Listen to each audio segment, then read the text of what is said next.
subtract. Express each difference in simplest form. So we have 6 sevenths, and we're going to remove or subtract 2 sevenths. So I'm going to draw my bar. And in this bar, I'm going to split it into 7 equal parts. 1, 2, 3, 4, 5, 6, 7. And I should have 6 shaded in for the 6 sevenths. So 1, 2, 3, 4, 5, 6. And we're going to go through and we are going to take away or remove 2 sevenths. So here is 1 seventh I'm removing, 2 sevenths that I'm removing, and I see that I have 1, 2, 3, 4 remaining. And the total that can fit in that hole is 7, 4 sevenths. Go ahead and try 2 and 7/8 minus 1 and 3/8.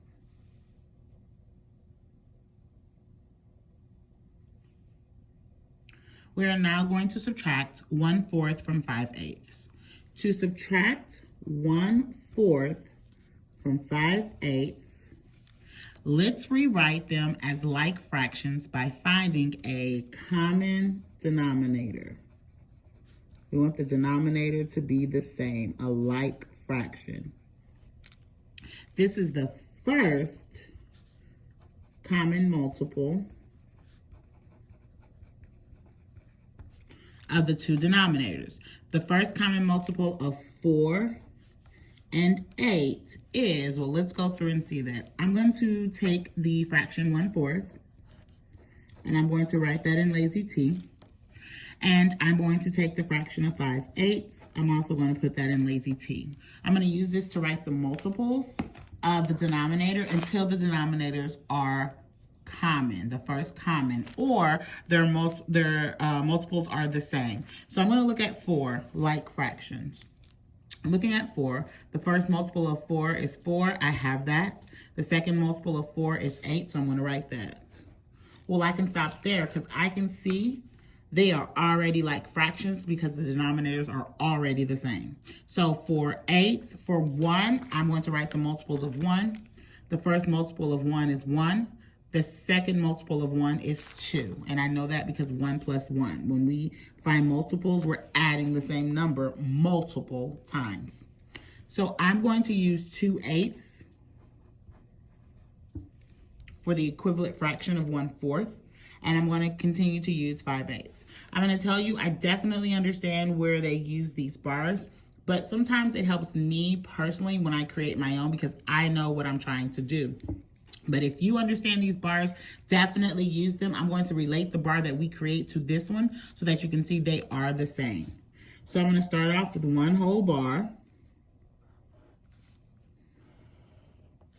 And I'm going to subtract 1/4 from that 5/8. So in order to do that, I must start off with the whole bar split into 8 equal parts.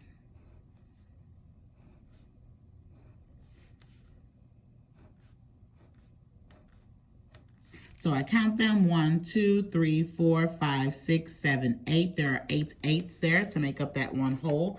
I must shade in 5 of them. So I'm going to shade in 1, 2, 3, 4, 5. And I want to take away 1/4. Well, we know 1/4 is equivalent to 2/8, so that's what I'm going to take away. I'm going to take away 2 of the 8 equal parts. So I see that I have 1, 2 taken away. And now I see that I have, let's write those equivalent fractions. We did 5/8. We subtracted 2/8, and we know that from our equivalent fraction from lazy T. If I have 5/8 and I take away 2/8, then I'm left with 3/8. So again, if I have 5/8 and I take away 2, I'm left with 3. So we can see the bar here. This whole, this part of the whole represents the 5/8. This piece represents the 1, 2 eighths that we're subtracting. And now you can see we have a remainder of 3 eighths. We're going to subtract 1/8 from 7/9. So to subtract 1/3, I hope I said 1/3. I feel like I said 1/8, but I'm going to reiterate. We're going to subtract 1/3 from 7/9. So to subtract 1/3 from 7/9, the first thing we need to do is rewrite them as like fractions by finding a common denominator. That's our first step. Then the reason why we're doing that is, or in the steps to doing that, when finding our common denominator, this is actually the first common multiple. The first time that they have a multiple that is in common, the same, of the two denominators. So let's look. The denominator is 3, so thirds, and the denominator is 9, so ninths. So we're trying to determine what would be the common denominator, or the first common multiple. And in order to do that, I'm going to create my lazy T. So I have 1/3 for my first fraction, and I'm going to write 7/9 for my second fraction. And I want to go until these are the same in the denominator. So I'm going to look in my chart, my multiplication chart. And if I don't have one, I can create one myself by adding that same number over and over. So we're on 3. The first multiple of 3 is 3. The second multiple of 3 is 6. And the third multiple of 3 is 9. So I'm actually going to stop there because I see that the denominators are the same. That's their first common multiple. So now I'm going to go to the numerator. I'm going to write down the multiples of 1. 1 plus 1 is 2, plus 1 is 3. So I'm adding 1 over and over and over to itself. That's why they call them multiples. So instead of 1/3, we're going to use its equivalent fraction of 3/9. It has the same value.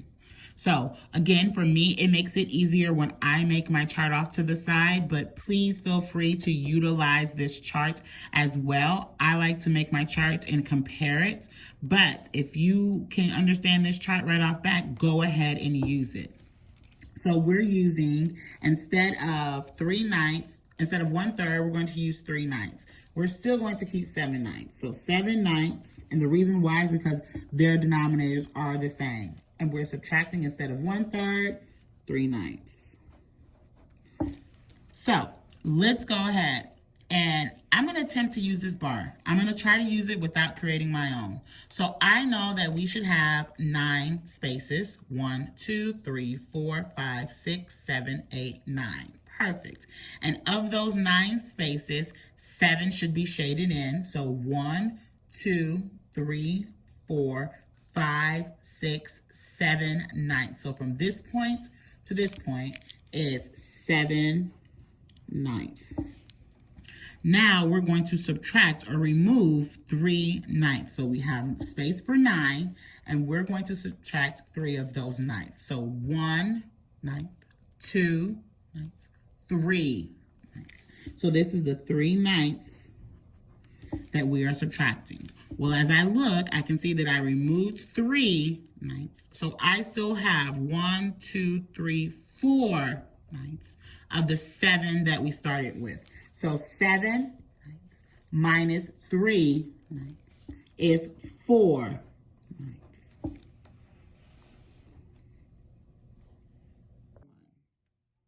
Okay, hopefully you were able to work on some of those practice problems. Now we are going to get into subtracting fractions with estimating. So that's when we have something that's about, near, close to. So let's start with our first example. You are going to subtract 11/20 from 4/5. So we're not giving an exact answer. We're doing an estimate, an answer that's close to. So let's look at 11/20. This is saying that we have space for 20, And let's count them. 1, 2, 3, 4, 5, 6, 7, 8, 9, 10 on this half. And since this half is exactly the same, there should also be 10 on this side. So let's count. 1, 2, 3, 4, 5, 6, 7, 8, 9, 10. If there's 10 in the first half, 10 in the second half, then we have a total of 20. So we're looking for 11/20. Well, I know halfway is this 10. So if we move one more, this is 11/20. So looking at 11/20, am I closer to 0, 1/2, or 1? Hopefully looking at it, you can see that I am closer to 1/2. So 11/20 is about 1/2.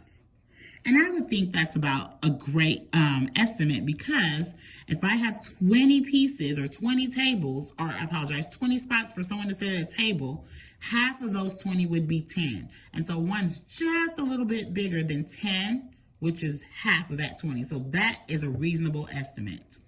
4/5. So that's saying we should have this broken down into 5 equal pieces. So I see that we have 1, 2, 3, 4, 5 on this side to the half mark. So there should be 5 on the other side of the halfway mark. Let's see. 1, 2, 3, 4, 5. Well, if I have 5 here and I have 5 here, then that's a total of 10. But they're telling us we only need 5. So I'm going to skip counts. What do I mean? I'm going to skip a line. So I have 0. I would normally put 1 here, but I'm going to skip that and make this my 1. And then I would go to this one, but I'm going to skip that and make that my 2. So again, skip, make this my 3. Skip, make this my 4. Skip, make this my 5. So now I have the 5 equal parts. Instead of me breaking them into smaller pieces, I just broke them into larger pieces.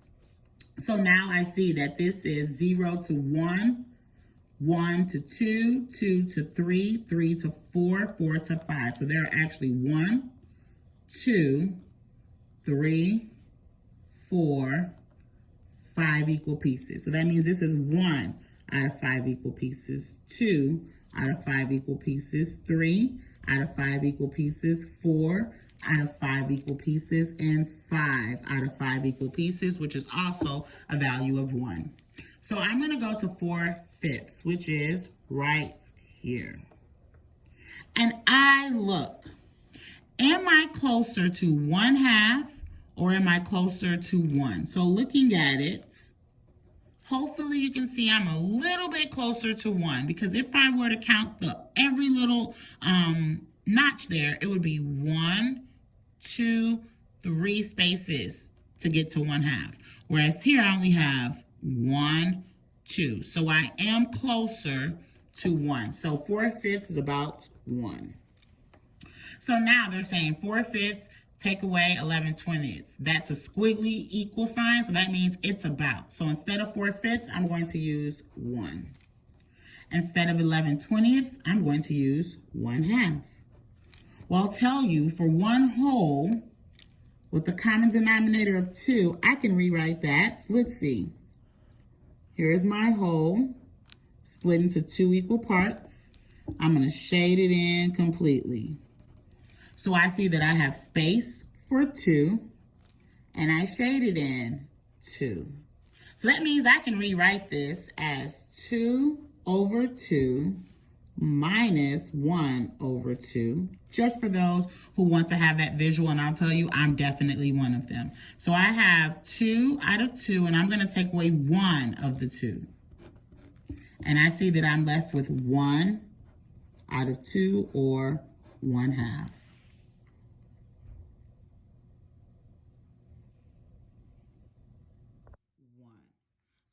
Let's look at this next one. We're going to subtract 2 3/10 from 4 4/5. Well, the first thing to do is to subtract the whole numbers. So subtract the wholes. If I have 2 wholes, I apologize, if I have 4 wholes and I want to subtract 2, and how do we know that? Because this is being taken from that. So if I have 4 wholes and I take away 2 of them, I'm left with 2 holes. And you can see that from the visual here. They started off with 1, 2, 3, 4 holes and 4/5. And they're taking away the 2 holes here. So they're left with 2 holes. So it's 2 holes and 4/5 and 3/10. First thing to do is to subtract the whole number, or the whole number. Now let's move to the parts. Now we're going to rewrite the fractional parts as like fractions, fractions that have the same denominators. The common denominator, or first common multiple of, well, let's see what we're looking at. We're looking at 5, and we're looking at 10. We want to know what the first multiple is. So let's see. I have, for this fraction, 4/5. And then for my next fraction, I have 3/10. So we're going to write the multiples until the fractions are the same. 5, that means we're going to add 5 over and over to itself multiple times. So 5 plus 5 is 10. Oh, I'll stop there because I can see the denominators are already alike. So this is 5 plus 5 is 10. Well, now I have to go here. I'm going to add that first number over and over to itself. The great thing is I only have to add it one time. So 4 with another 4 is 8. So I'm going to have 8/10. So let's rewrite this so that, here's our 10th. Let's rewrite this so that it's visually appealing to us. We know exactly what we're doing. So instead of 2 holes, we still have the 2 holes. Instead of 4/5, we're going to use an equivalent fraction of 8/10. Instead of 3/10, we're going to use an equivalent fraction of, we're still going to keep it 3/10 because when we did the first common multiple of 5 and 10, we saw that it was 10. This 3/10 is already there. So now let's go to our parts. I'm going to look to see that I have 8, and I want to subtract 3. If I have 8 and I subtract 3, what do I have? I should still have 5 remaining. And I'll draw that out so you can see it. Here is my whole. It's broken into 10 equal pieces.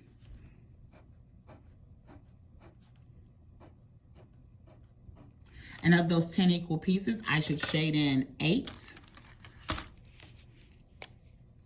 So this is 1, 2, 3, 4, 5, 6, 7, 8.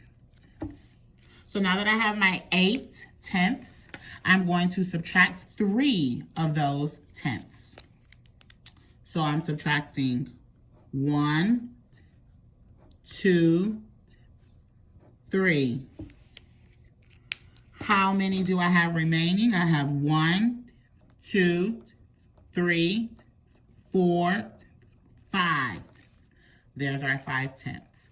Now, it still has space here. And the reason for that is they are probably wanting us to simplify, to see if we can simplify it. So I'm going to get some manipulatives to represent tenths. And I'm going to use my 2 color counters.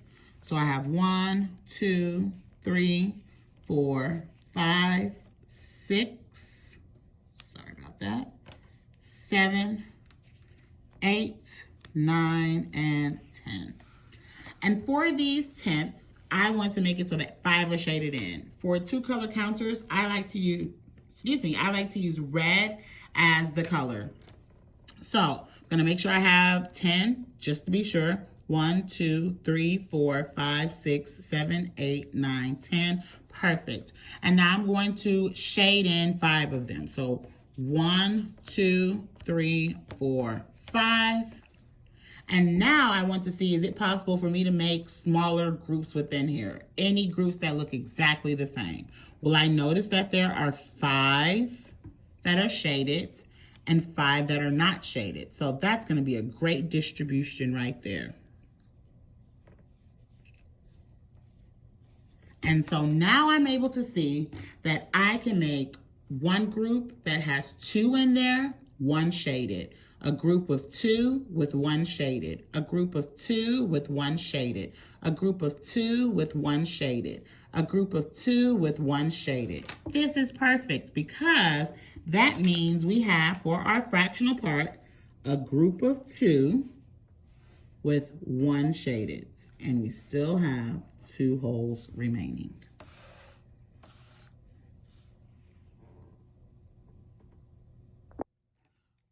Hope you were able to work on that previous problem. We're going to practice with another one.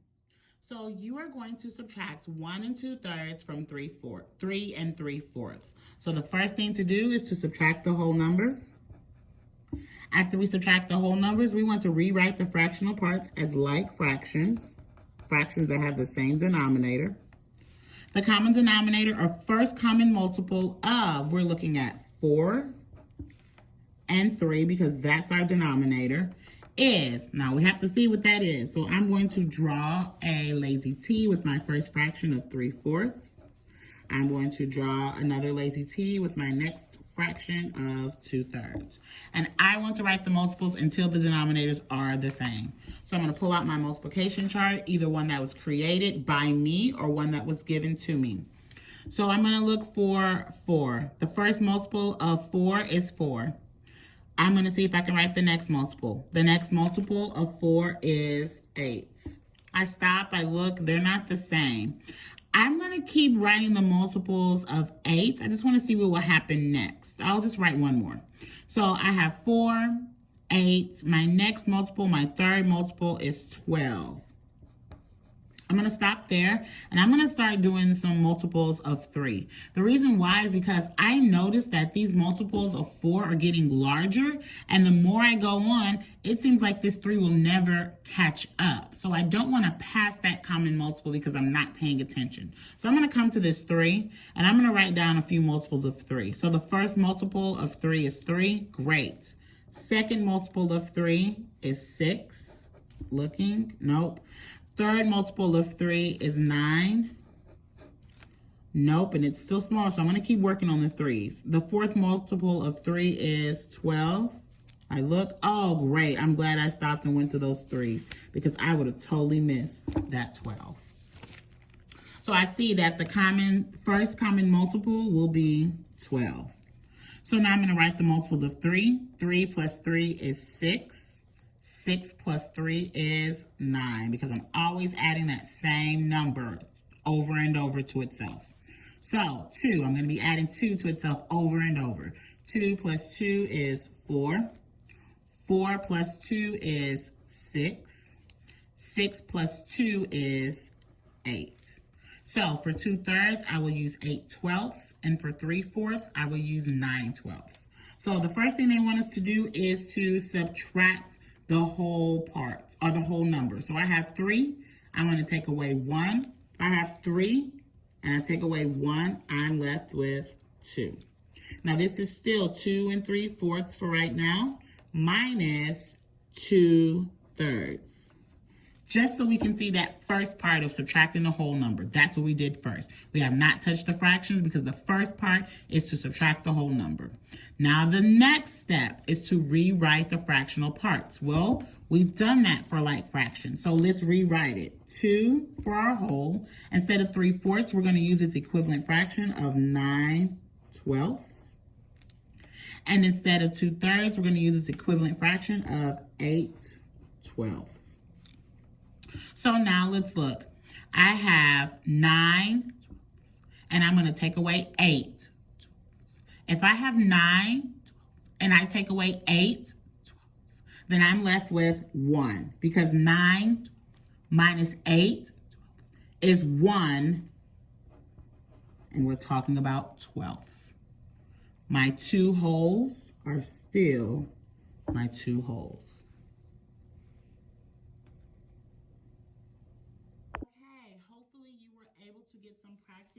We're going to look at our last one together, which is subtracting subtracting with estimation on a number line. So we're not looking for an exact answer here. We're just looking for something that's close to our answer. So we're going to start off with 2 and 13/15, and we're subtracting that from 4 and 2/5. So 13/15 is about. So I'm going to look at this first one. I do know that when we talk about halfway, we're looking at taking that denominator and we should only be halfway there because the end is here. What do I mean by that? Let's go ahead and count. I have 1, 2, 3, 4, 5, 6, 7, 8, 9, 10, 11, 12, 13, 14, 15 on this side of the 1/2. So there should be 15 on this other side of the 1/2. So if our goal is to get 15 here and we've already hit it halfway, that means we need to skip a line. What do I mean by that? Instead of this being our 1 out of 15, we're going to skip a line and make this one our 1 out of 15. And then we're going to skip a line again and make this 2 out of 15. Skip a line, 3 out of 15. Skip 4 out of 15. So when I say we're skipping, we're not skipping numbers, we're skipping those lines. Notice when I counted the first time, I counted every single line. Well, I'm skipping every one now because I saw that the total was 15 here and 15 there, which is 30. But we wanted our whole piece to be 15. So that's the reason why I am skipping every other line. I'm still going in order. I'm at 8. Now I'm at 9. Next, skip 10, 11, 12,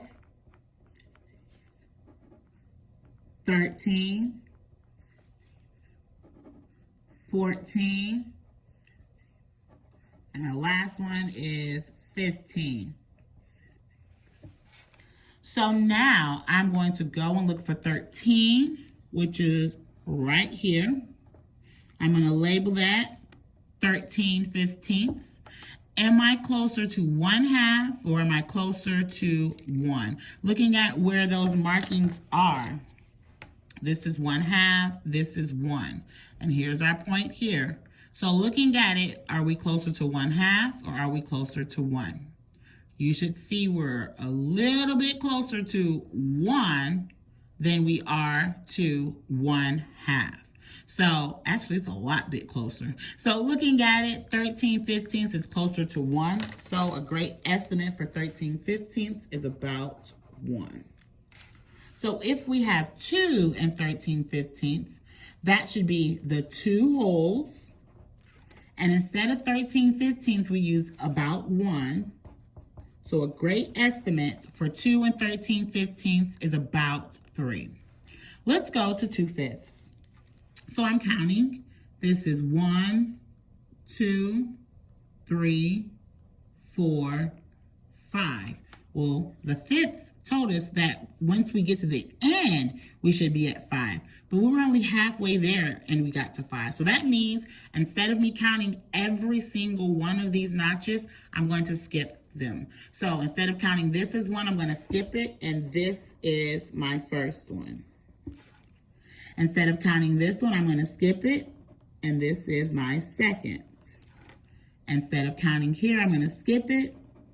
This is our third. And you guessed, instead of counting here, let's skip for our fourth. Don't count that one. Skip for our last.